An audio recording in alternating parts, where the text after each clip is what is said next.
Welcome, good day. My name is Tony Emanuel. I'm the Executive Director of Gun Violence Prevention in the Virgin Islands, and with me is Damian Lang, our violence interrupter in St. Croix.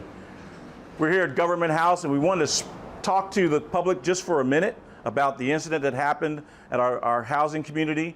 It was tragic. Everybody's angry. Everybody's upset.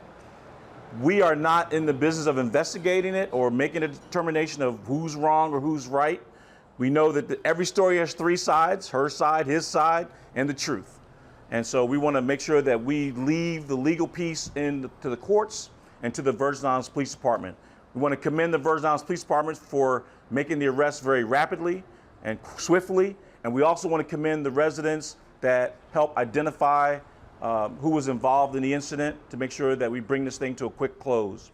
What we really want to push is we don't want any retaliation. We want everybody to sort of keep a cool head. We know people are emotional about what happened, and the dangers that could have occurred and would have occurred if things had went any worse.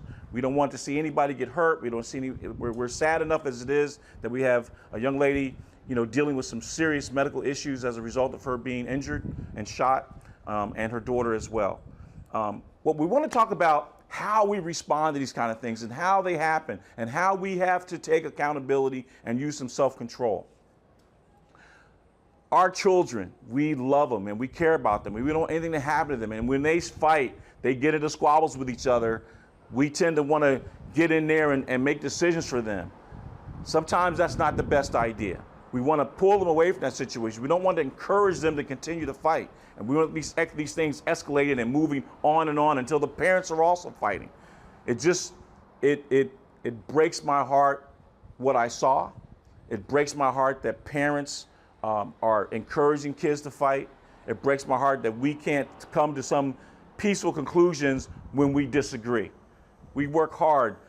My violence interrupters, my outreach workers, my survivor engagement specialists, we work hard to make sure that we pass the message to people to try to de-escalate things and come to some peaceful solutions. We're not always going to agree. Sometimes you're not going to agree, and you can walk away going, you know what, I'm done. I don't want to talk about it anymore. I'm finished, and walk away. That's what we're looking at. So think about what we're going to talk about for a minute, and think about how you can be better at controlling the narrative on what happens in our communities. Good morning. I'm Damian Lang, as he said. I'm the violence interrupter in St. Croix. And the message today is, we as parents, we always tend to think that our children are right. Sometimes we know they're wrong, but because we want to be good parents, we say, my children right, my child right. Our children are not always right. And sometimes when we encourage them and tell them, if somebody put their hands on you, it's okay to fight. Sometimes that's the wrong thing to tell them. Because yes, you want your child to defend himself or herself, but at the same time, you do not want to encourage your child to go and fight, and then a situation like what we had the other day happens. Because you do not know how far that parent of the other individual is willing to go, and you don't know how far the family members are willing to go. So to avoid these kinds of situations, it starts with us, the parent, telling our children, hey, sometimes it's better to walk away than to stand up and fight. Everything is not worth fighting over. Everything is not worth putting your life on the line. And by fighting, you are putting your life on the line, whether it is a gun violence or whether it is you slip and fall. Here it is, you sent your child to go defend himself or herself. They slip and fall throughout the fight and broke their neck. Now we have another situation, and it's the parent's fault because we encourage our child to go and fight. So we're asking you, as a parent, if you could tell your child, don't do it, leave it alone. Everything ain't worth fighting for. You're not soft. You're not a punk because you didn't want to fight. You're doing what's right.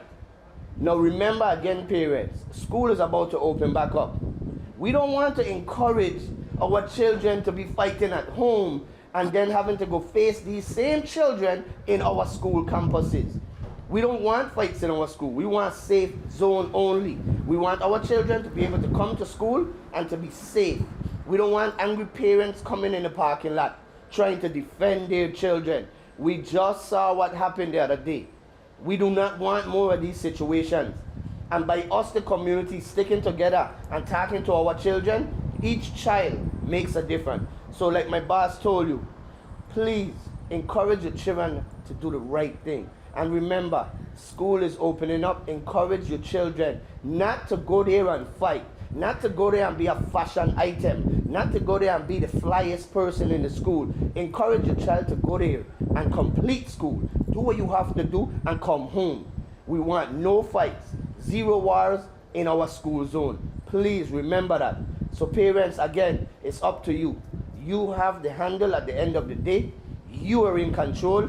Put your foot down and encourage your children to keep the peace and not fight. Please. Again, my boss, Tony Emmanuel, he'll say a little bit more for you. And to close that out, I'm so glad Damien brought up the fact that school is opening soon. We want you to go back to school, and that is a safe zone.